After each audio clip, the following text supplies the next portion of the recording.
So the first poem that I'm going to read for everyone, I'm going to read two poems, and I wrote these when I was living in Poland with my wife and she had a Fulbright out there. And I was really, I'm a astronomy nerd and a sci-fi nerd, and my wife found while we were living there a plane ticket to go to Venice for $14, which you can't even get like an Uber anymore to, your neighbor's house for 14 bucks. So that was great.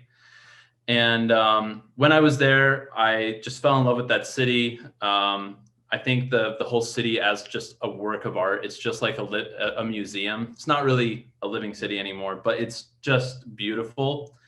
And it really made me, there's a lot of astronomy that had happened there. So this first poem that I'm going to read is the one that's published in Willow Springs. And it's called Nova Venezia, which for those of you who don't speak Latin means New Venice. And I was imagining there that when we leave this planet, we're going to have to keep Venice with us. And maybe we'll rebuild it. And I was thinking the best place to rebuild Venice would be the rings of Saturn. So this is Nova Venezia. When we ride our space gondola through the dozens of island moons of Saturn, over the bottomless sea of space on 10-meter thick bands of pearly ice, we'll cut in our wake the rough of a 16th century collar, leaving the ripple of a white bedsheet damp from our engines thrumming together, the icebergs clicking like a multi-strand necklace on a dancer. The first astronomers, squinting through a siphon of glass and mirrors at this gaseous giant, thought its halos looked like ears.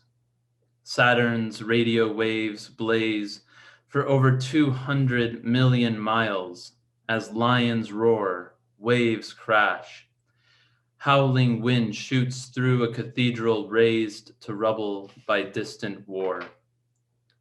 A rocket shell pipe organ flutes out the wedding of the 5 major moons following us across the rings like our local moon, trails us and illumes our drive from the dark and light, spokes of the B ring to the retrograde orbit of Phobie, as we become another endless band.